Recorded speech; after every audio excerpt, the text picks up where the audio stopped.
Hey guys, welcome to source point. आज हम लोग डिस्कस करेंगे पीटी 365 जो कि हमारे सोशल इश्यूज़ की है। तो काफ़ी टॉपिक कंप्लीट हो गई है। एक बार आप इंडेक्स में देख लो कि हमारी कहाँ तक कंप्लीट हुई है टॉपिक। तो लास्ट लेसन में हम लोग मॉडर्न स्लेवरी और इसी में जो बॉन्डेड लेबर है उसके बारे में हम लोग देख लिए थे। आज स्टार्ट करेंगे अर्बन पुअर के साथ and then migrant worker and then education में one of the most important जो आर्टिकल है उसको देखेंगे, न्यू एजुकेशन पॉलिसी के बारे में। तो चलिए स्टार्ट करते हैं। प्रीवियस लेसन अगर आप लोग नहीं देखे हो तो आई बटन पे क्लिक करके ज़रूर देख लीजिए। और एक शॉर्ट नोटिस कि अगर आप लोग विजन आइज की टेस्ट सीरीज़ ज्वाइन करना चाहते हैं तो उसके लिए डिस्क्रिप्शन बॉक्स में ईमेल आईडी है, वहाँ मेल कर कर आप लोग इन्फॉर्मेशन ले सकते हो। तो चलिए स्टार्ट करते हैं अर्बन पुअर के बारे में। तो मेनली यहाँ पे कोविड-19 पैंडेमिक को देखते हुए हम लोग यहाँ पे डिस्कस करेंगे। इट मीन्स कि जो कोविड-19 पैंडेमिक का जो इम्पैक्ट था अर्बन इनफॉर्मल वर्कर्स के ऊपर, यानी कि जो माइग्रेशन, जैसे कि आप देखिए कि जब फर्स्ट टाइम 2020 में लॉकडाउन लगी थी तो सारे जो माइग्रेंट वर्कर्स थे वो अपने घर को वापस लौट रहे थे।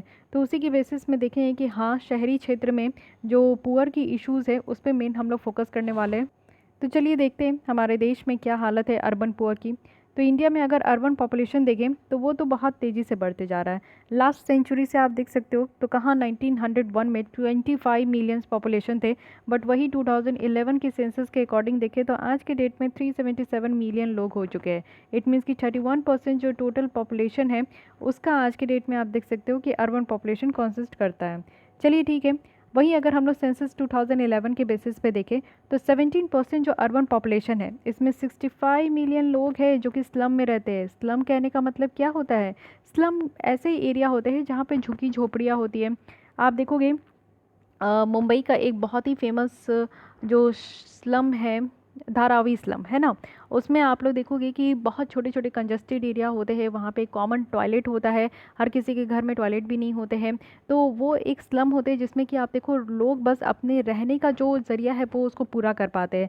तो बहुत बड़े पैमाने पर, वो तो मैं एक छोटा सा एग्जांपल दी हूँ, लेकिन आप पूरे हमारे देश में देखोगे तो 65 मिलियन पीपल ऐसे हैं जो कि स्लम में रहते हैं। ठीक है। स्लम कहने का मतलब है कि वहाँ पे उनको कोई फैसिलिटी नहीं मिलती, स्पेशियस नहीं होता, वहाँ पे सफाई नहीं होती, वहाँ पे उनका अपना खुद का प्राइवेट टॉयलेट नहीं होता, पब्लिक टॉयलेट इस्तेमाल करना होता है। तो वो बहुत सारे प्रॉब्लम से ऐसे ही जूझते हैं। एम्प्लॉयमेंट गारंटी अगर प्रोग्राम देखें तो इसके कारण जो राइट टू लाइफ है हमारे article 21 of the Indian constitution के अंदर, तो वो यहाँ पे स्ट्रेंथ हुआ है। साथ ही ministry of housing and urban poverty alleviation है जो कि ये नोडल एजेंसी है और ये सेंट्रल रिस्पॉन्सिबल है कि कैसे यहाँ पे जो अर्बन पॉपुलेशन की, अर्बन पुअर की डेवलपमेंट हो रही है ना, वो रिस्पॉन्सिबल है ये ministry of housing and urban poverty elevation. Poverty line हमारे देश में अगर आप लोग देखो तो ये रूरल पॉवर्टी लेवल है, ये अर्बन पॉवर्टी लेवल है और ये सारे इंडिया पॉवर्टी लेवल है। ठीक है। यहाँ पे हम लोग देखेंगे कि परसेंटेज पॉवर्टी लेवल कितना है। तो अगर ग्रामीण क्षेत्र में देखें हम लोग की गरीबी रेखा कितनी है, तो यहाँ पे हम लोग देख सकते हैं, ये आप लोग का तेंदुलकर कमेटी है उनके द्वारा बताया जा रहा है, ये वाली। ठीक है, Tendulkar committee and Rangarajan committee की ये वाली है।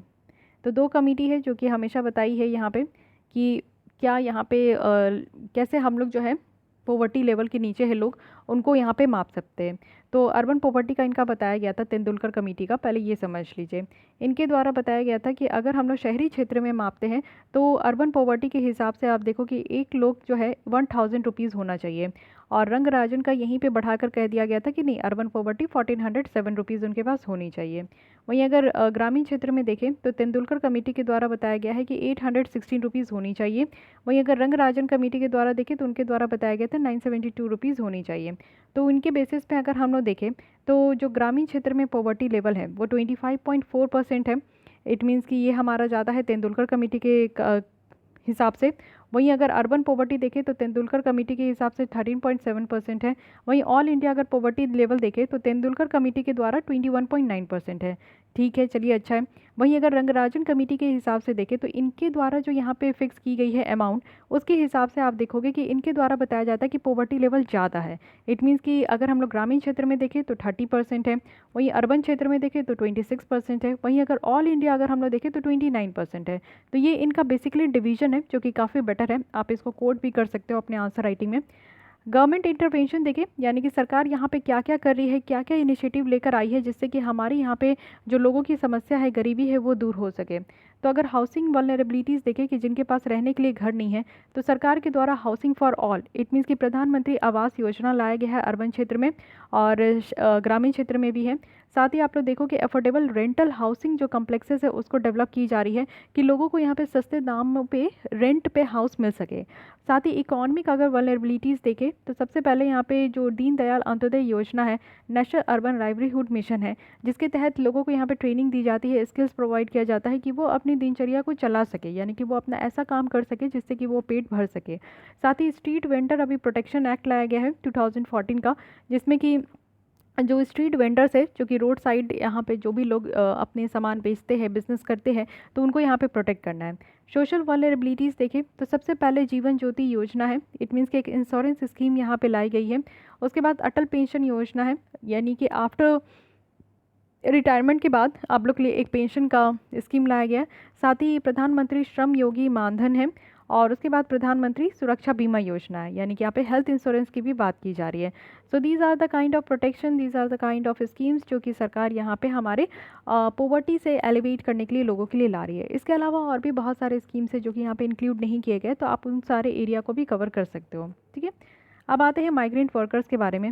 Actually national human right commission के द्वारा यहाँ पे सुप्रीम कोर्ट को कहा गया था कि वो यहाँ पे जो माइग्रेंट क्राइसिस हो रही है उसमें इंटरवीन करे, क्योंकि सरकार के द्वारा कुछ काफ़ी अच्छा खासा स्टेप्स नहीं लिया गया था। जैसे आप लास्ट ईयर भी देखते हो कि सरकार उस तरीके से काम नहीं कर रही थी। बहुत होने के बाद 1 मई से मुझे याद है कि जो ट्रेन है वो चलाए जा रहे थे, है ना, ऑन द लेबर डे, वो जो है श्रमिक ट्रेन जो है इस तरीके से, श्रमिक रेल इस तरीके से वो चला रहे थे। लेकिन उसमें भी बहुत सारे लोग रही जा रहे थे, उसमें भी बहुत सारे लोगों को बहुत टाइम लगा अपने गांव तक पहुंचने में। लेकिन फिर भी वहाँ पे आप देखोगे कि जो सोनू सूद थे वो काफ़ी अच्छा खासा काम किए। आज के डेट में भी उनको याद किया जाता है। याद किया क्या याद करना क्या, वो भी आज के भी डेट में काम ही कर रहे हैं। तो एक अकेला बंदा इतने सारे लोगों को वो वापस से अपने गांव भेजते हैं, इतने सारे लोगों को वो एम्प्लॉयमेंट भी देते हैं। तो इसके जगह ये सोचने के लिए हम जैसे लोगों को मजबूर कर देता है ना कि आखिर हमारी सरकार कर क्या रही है। तो यही बात है कि यहाँ पे नेशनल ह्यूमन राइट कमीशन से कहा गया कि बेसिकली जो लोगों की ह्यूमन राइट है वो यहाँ पे इंक्रोच हो रही है, तो वो नहीं होना चाहिए। तो एग्जीक्यूटिव अपना काम नहीं कर रहे तो एटलीस्ट जुडिशरी अपना काम ज़रूर करे, तो उनके द्वारा ये कहा गया था। तो इसलिए इसके बारे में आपको पूरी नॉलेज होनी चाहिए। एक्चुअली अगर हम लोग देखें तो इंटर स्टेट माइग्रेंट वर्कमैन का एक स्पेशल प्रोविज़न इंसर्ट करने के लिए कहा गया, जो कि एक कानून भी है हमारे यहाँ। जैसे आप देख सकते हो कि inter state migrant workman act 1979 का, जिससे कोई इमरजेंसी सिचुएशन आता है, जैसे कोई नेचुरल डिजास्टर आ गया, तो लोगों को अपने जहाँ पे भी वो काम करते हैं उस एरिया को छोड़कर अगर उनको अपने गांव वापस जाना पड़े, जैसे अभी बहुत अच्छा बेहतरीन उदाहरण है कोविड-19 का, लॉकडाउन लगा तो सारे लोग अपने गाँव को वापस हो लिए, तो उनके लिए एक स्पेशल प्रोविज़न इंसर्ट करने की बात की गई है। यहाँ पे मेजर्स सजेस्ट किया गया है। साथ ही मैक्सिमम बेनिफिट देने की बात की गई है। जितने भी माइग्रेंट लेबर हैं, यानी कि वैसे लेबर जो कि माइग्रेंट कर गए हैं, अपने घर को छोड़कर वो दूसरी जगह से फोर्सफुली वो काम करने के लिए गए हैं, तो उनको यहाँ पे unorganised workers social security act 2008 के तहत उनको यहाँ पे सिक्योरिटी प्रोवाइड करनी चाहिए। तो कुछ यहाँ पे मेजर्स सजेस्ट किए गए हैं कि ऐसा काम करना चाहिए। अब देखते हैं इंटर स्टेट माइग्रेंट वर्कमैन जो ये कानून है ये काफ़ी इंपॉर्टेंट हो गया है। तो प्रीलिम्स में के लिए अब आपका ये कानून बहुत इंपॉर्टेंट है, क्योंकि इससे क्वेश्चन बनते हैं। तो आप देखो कि इस कानून में क्या है कि सबसे पहले ये कहा गया कि जो इंटर स्टेट माइग्रेंट है, यानी कि जो भी काम करने के लिए जो है एक राज्य से दूसरे राज्य में जाते हैं, तो उनको एम्प्लॉयमेंट यहाँ पे प्रोवाइड करना, साथ ही फेयर और डिसेंट कंडीशन ऑफ एम्प्लॉयमेंट होनी चाहिए। ऐसा नहीं है कि किसी भी तरीके का काम दिला देना जिससे कि वो खुद ही परेशान हो जाए पैसे के कारण। जो है देखिए, 2 पैसे कमाने के लिए लोग गलत रास्ता भी अपना लेते हैं, क्योंकि वो बहुत मजबूर होते हैं, उनकी मजबूरी का बहुत बार फ़ायदा उठाया जाता है, बट वो नहीं होना चाहिए। फेयर और डिसेंट कंडीशन का काम उनको मिलना चाहिए। साथ ही यहाँ पे कहा जा रहा है कि मिनिमम वेज तो उनको ज़रूर पेमेंट करना चाहिए। साथ ही जो जर्नी अलाउंसेस है, यानी कि जितना भी वो जर्नी करते हैं एक जगह से दूसरे जाने के लिए तो वो भी उनको प्रोवाइड करना चाहिए।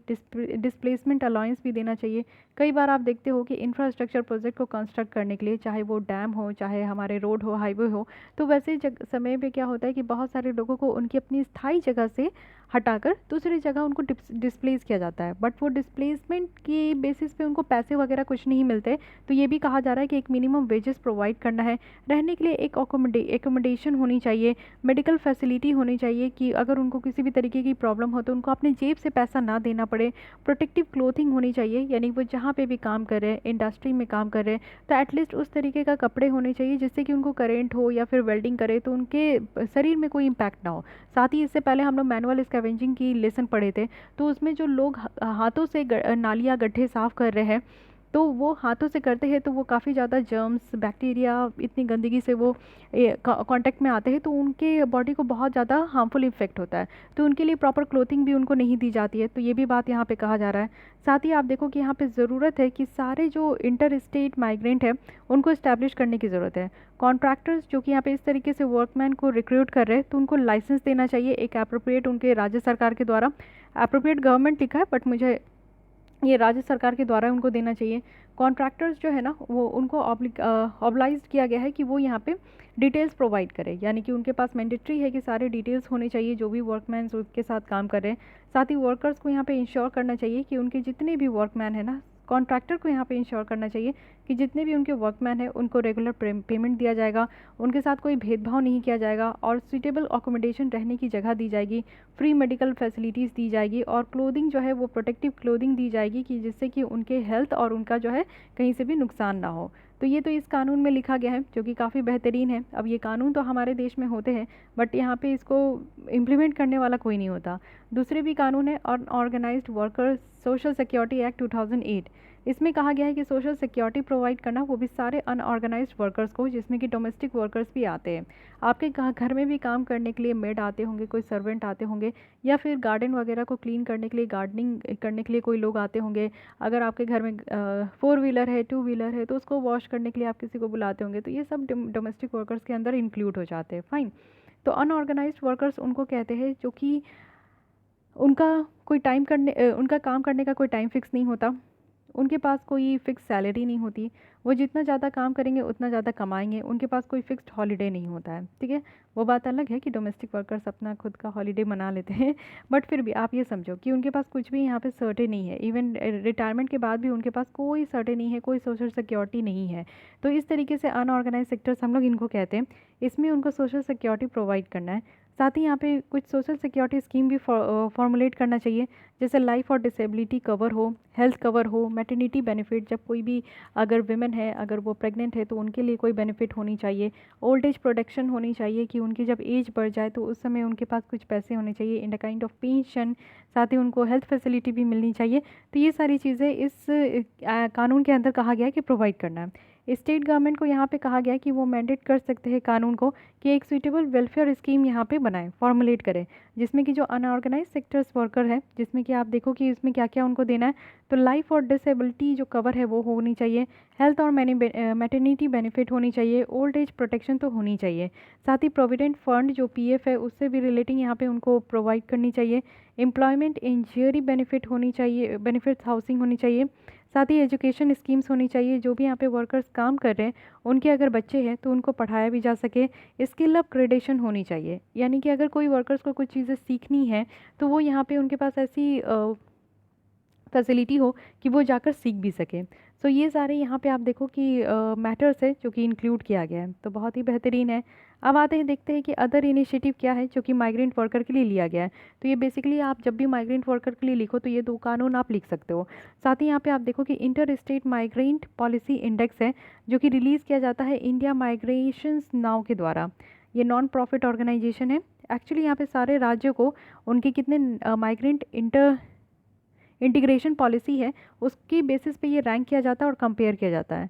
साथ ही जो भी पॉलिसी एरिया है, जैसे कि उनके बच्चों के लिए क्या अधिकार दिया जा रहा है, कोई भी अगर यहाँ पे माइग्रेंट वर्कर है तो उनके बच्चों का कितना अधिकार है, उनको कितना अधिकार दिया जा रहा है, उनके बच्चे के लिए पढ़ाई का क्या किया जा रहा है, हेल्थ फैसिलिटी कितनी दी जा रही है, साफ़ सफाई का क्या ख्याल किया जा रहा है, हाउसिंग वगैरह उनको प्रोवाइड किया जा रहा है कि नहीं। तो ये सारे यहाँ पे इंडिकेटर्स है जिसके बेसिस पे देखा जाता है।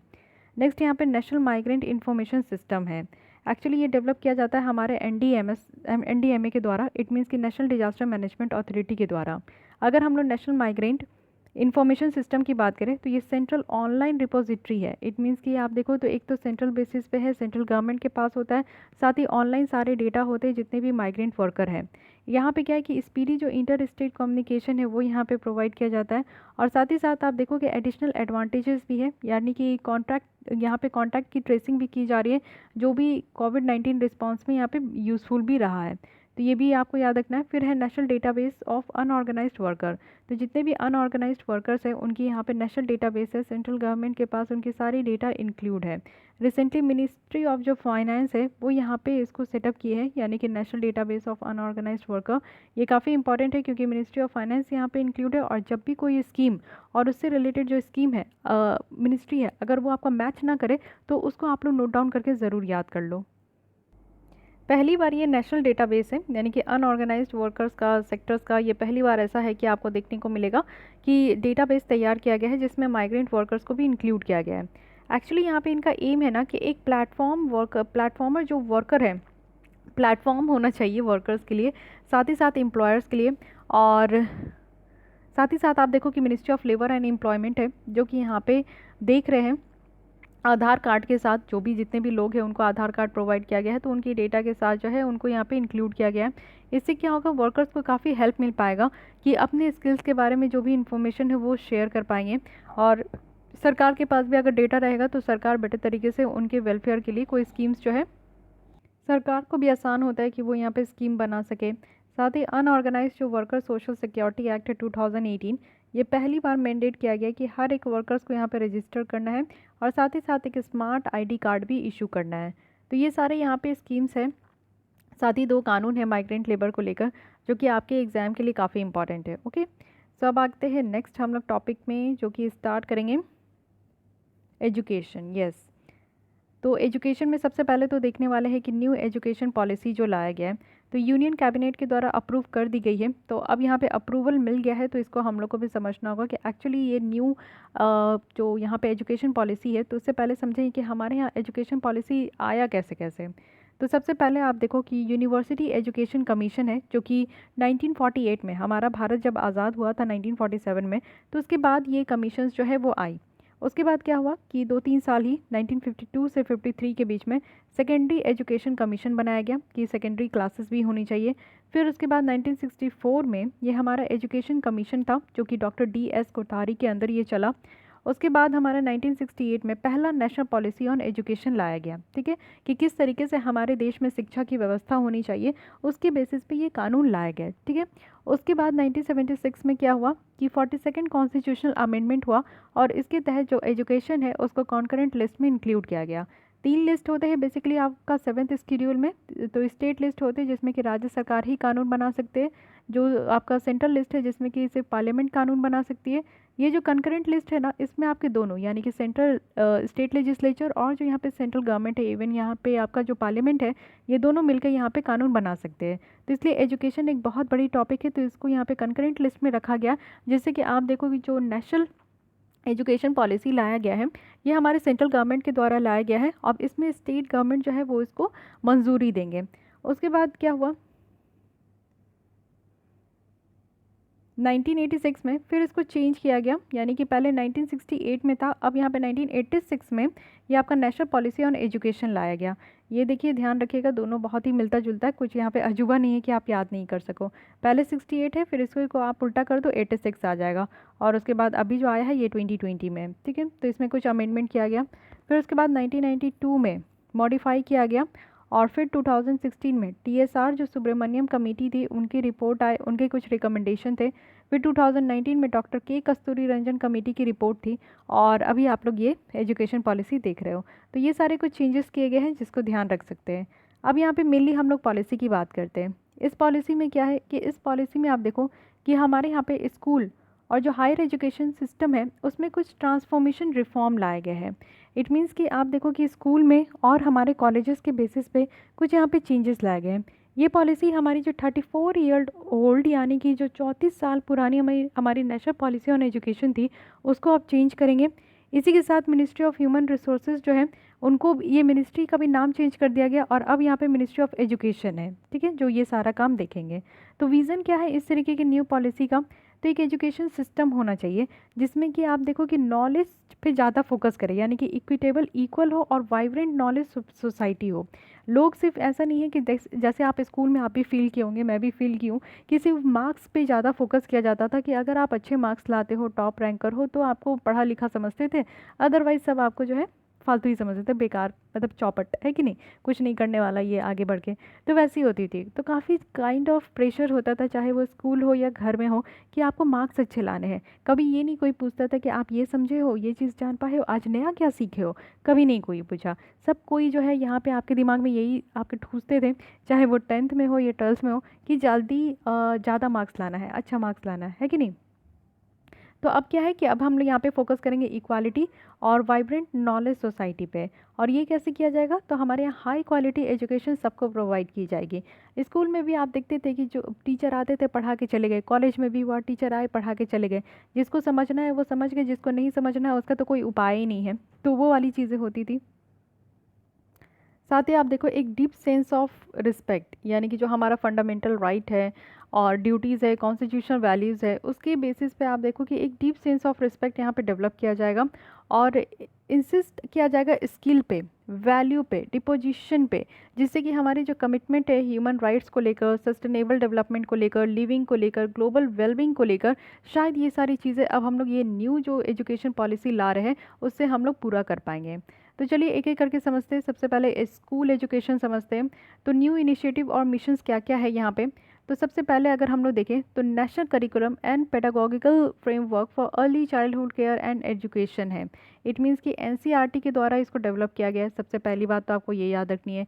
और वैसे बच्चे जिसकी एज 8 साल तक है उस पर ध्यान रखनी है कि उनकी अर्ली जो चाइल्डहुड केयर है, यानी कि जब बच्चे बच्चे होते हैं ना, तब उनकी जो है केयर भी उतनी होनी चाहिए, लेकिन उसकी शिक्षा पे भी उतने ही प्रभाव, उतना ही प्रकाश डालना चाहिए। क्योंकि जब तक बच्चों को बचपन से ही ये नहीं समझाया जाएगा कि पढ़ाई का क्या इंपॉर्टेंस है, क्या महत्व है, और उनके माइंड में ये काइंड ऑफ इंटरेस्ट नहीं डेवलप किया जाएगा, तब तक वो बच्चे जो है ना कभी समझ नहीं पाते और आगे चल के भी उनकी इंटरेस्ट उस तरीके से पढ़ाई की तरफ नहीं होती है।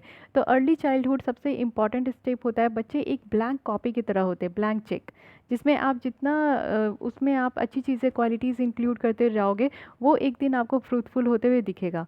तो इसलिए बच्चों पे ज़्यादा फोकस करना है। फिर यहाँ पे सेकंड आप देखो कि क्या है, एक second, national mission on foundation literacy and numeracy by ministry of education.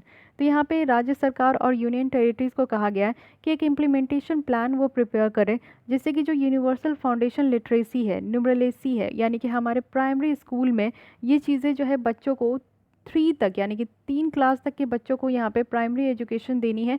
तो एक बेटर तरीके से फाउंडेशनल कोर्सेज उनको प्रोवाइड करनी है। फिर उसके बाद नेशनल बुक प्रमोशन पॉलिसी है। इट मीन्स कि आप देखो कि यहाँ पे इंश्योर किया जाएगा कि जो बुक है वो अवेलेबिलिटी होनी चाहिए, सारे लोगों के पास पहुँचना चाहिए, सारे लोग उसको एक्सेस कर पाए, और एक क्वालिटी लेवल का बुक हो, जिसमें कि आप देखो कि हर एक लैंग्वेज में हो, जहाँ पे भी जो, जैसे हमारा देश है जिसमें आप देखते हो कि बहुत सारे लैंग्वेजेस होते, रीजनल लैंग्वेजेस होते। और इस स्कीम के अंदर ये भी कहा गया, इस पॉलिसी के अंदर, कि 5 क्लास तक के बच्चों को कोई ये रेस्ट्रिक्शन नहीं है कि वो इंग्लिश में ही पढ़ेंगे या हिंदी में पढ़ेंगे, वो अपने रीजनल लैंग्वेज में भी पढ़ सकते हैं। क्योंकि बच्चों का क्या होता है ना कि वो अपने रीजनल लैंग्वेज पे ज़्यादा सही तरीके से समझ पाते हैं। कुछ बच्चों के लिए ये बैरियर होता है ना कि वो इंग्लिश ही नहीं समझ पाते, इसलिए स्कूल में जो इंग्लिश में पढ़ाई होती है वो जल्दी कैच नहीं कर पाते। लेकिन उसी बच्चों को अगर आप अपने खुद के लैंग्वेज में समझाओगे ना, तो वो सारी चीज़ें कैच कर पाएंगे, पढ़ पाएंगे। तो ये चीज़ कहा गया है कि बुक्स तो होनी चाहिए, साथ ही वो क्वालिटी बुक होनी चाहिए और उसमें उनकी लैंग्वेज में उनको बतानी है। साथ ही नेशनल करिकुलम फ्रेमवर्क है स्कूल एजुकेशन के लिए, जिसको अगेन यहाँ पे एनसीईआरटी के द्वारा डेवलप किया गया है। फिर देखें तो पारक है। Park means performance assessment review and analysis of knowledge and knowledge for holistic development. ये आपका सेटअप किया गया है एक स्टैंडर्ड सेटिंग बॉडी के द्वारा, जो कि मिनिस्ट्री ऑफ एजुकेशन के अंदर आते हैं। फिर नेशनल टेस्टिंग एजेंसी है, एनटीए। यहाँ पे क्या है कि ऑटोनोमस टेस्टिंग ऑर्गेनाइजेशन है ये, कि जितने भी एंट्रेंस एग्ज़ाम है वो आपका अंडर ग्रेजुएट के लिए, ग्रेजुएट एडमिशन्स के लिए, तो वो सारे एग्जामिनेशन अब यहाँ पे हमारे नेशनल टेस्टिंग एजेंसीज़ के द्वारा कराई जाएगी।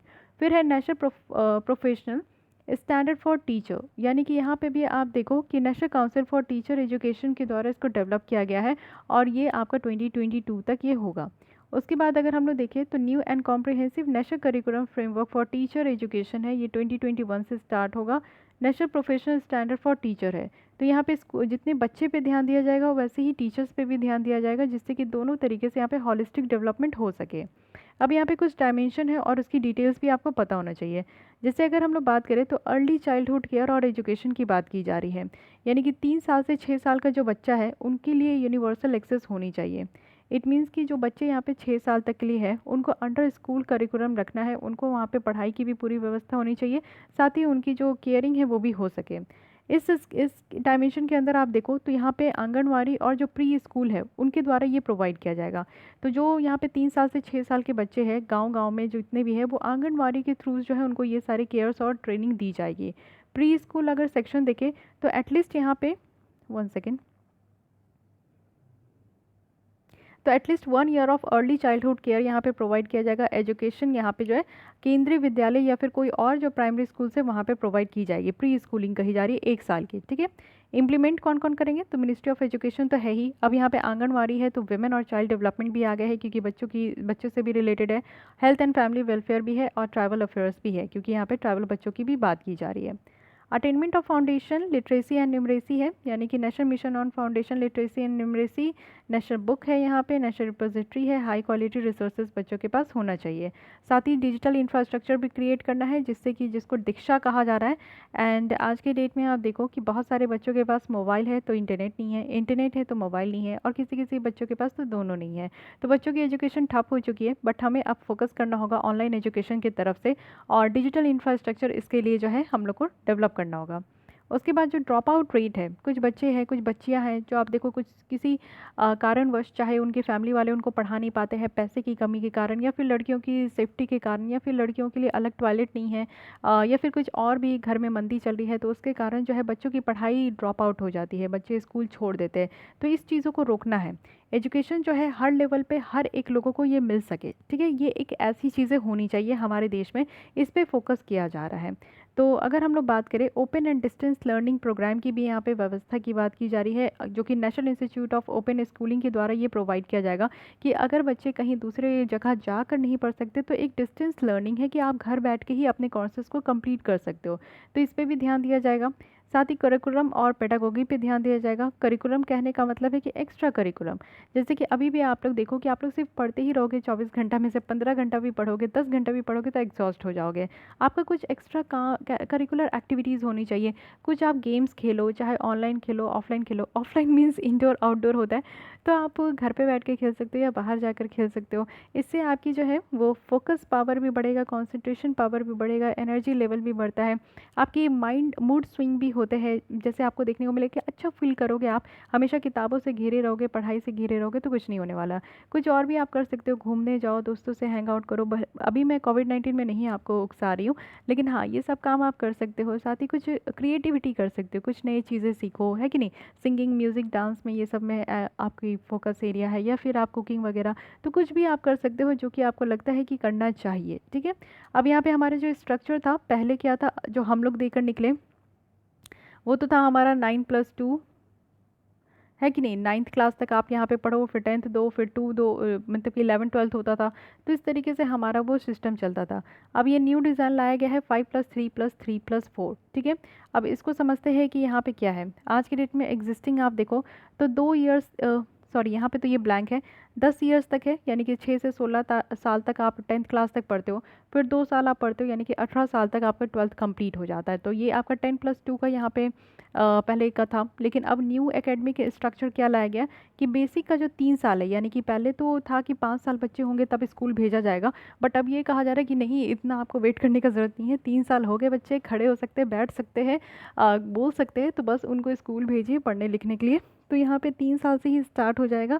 और यहाँ पे आंगनवाड़ी और जो प्री स्कूल है, जैसे कहा गया था कि केंद्रीय विद्यालय वगैरह में प्री स्कूलिंग दी जाएगी 1 साल की।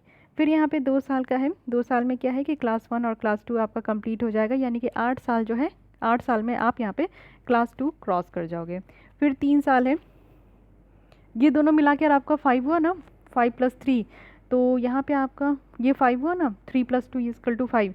फिर उसके बाद +3 ईयर कहा जा रहा है, तो यानी कि ये आपका कब से हो गया, तो 8 साल से 11 साल तक हो गया।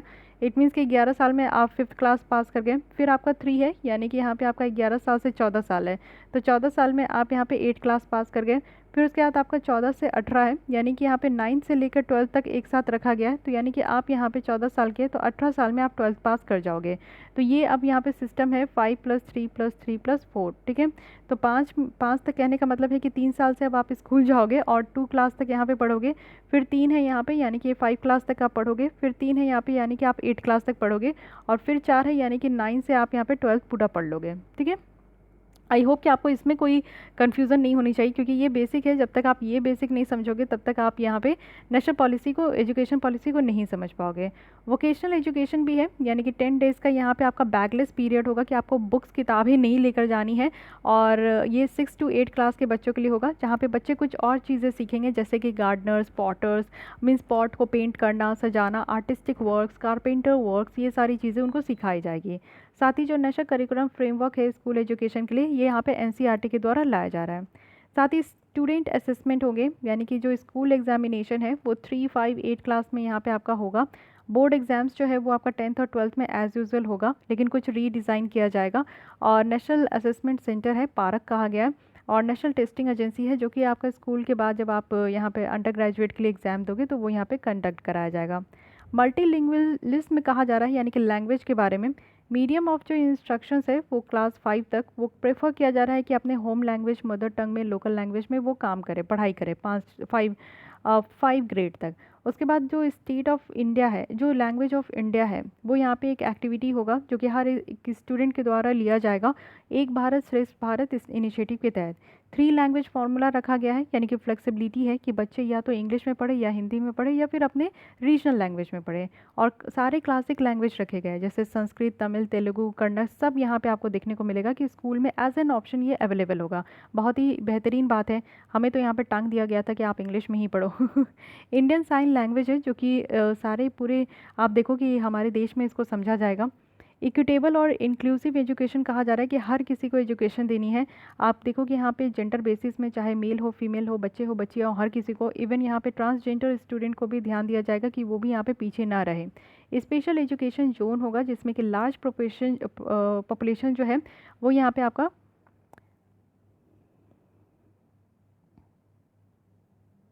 सोशियो इकोनॉमिक जो डिसएडवांटेज ग्रुप है उससे वो निकल कर आए। डिसेबिलिटीज़ के भी जो बच्चे हैं, यानी कि जिनको किसी भी तरीके की प्रॉब्लम है, चाहे वो चल नहीं सके, देख नहीं सके, लिख नहीं सके, तो उन सारे बच्चों को भी एजुकेशन देनी है। साथ ही हर एक राज्य में, ज़िले में यहाँ पे आप देखो बाल भवन इस्टेब्लिश करनी है।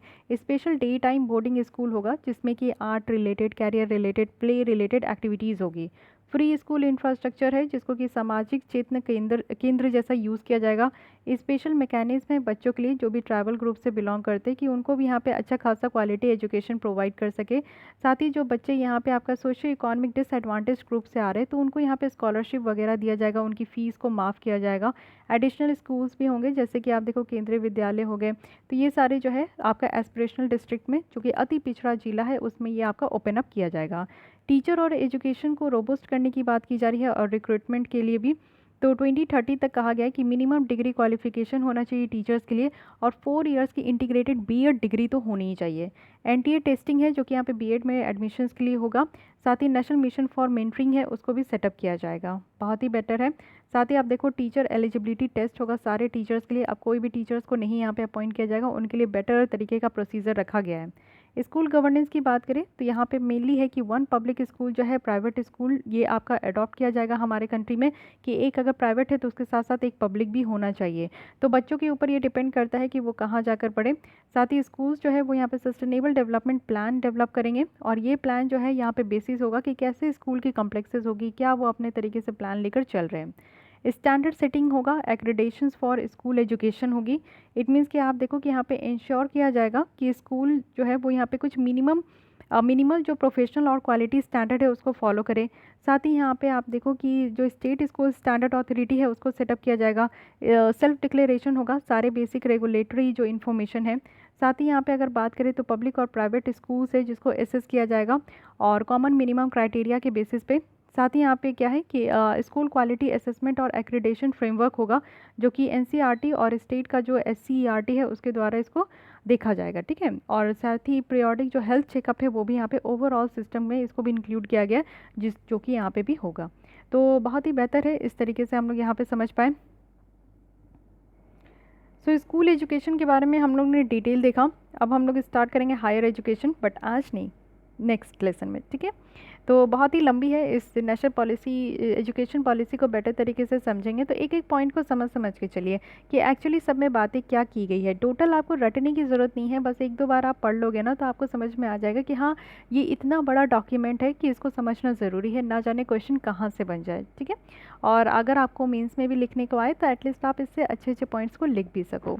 तो गाइस आज के लिए बस इतने ही रखते हैं। अगर आपको ये लेसन अच्छी लगती है तो प्लीज़ डेफिनेटली लाइक करके जाइए अपने दोस्तों के साथ, या फिर सोशल नेटवर्किंग साइट्स में आप लोग शेयर कर सकते हैं। और फिर भी कोई डाउट करिए, सजेशन है तो कमेंट कीजिए, एंड मेक श्योर कि आपने हमारे चैनल को सब्सक्राइब कर लिया है।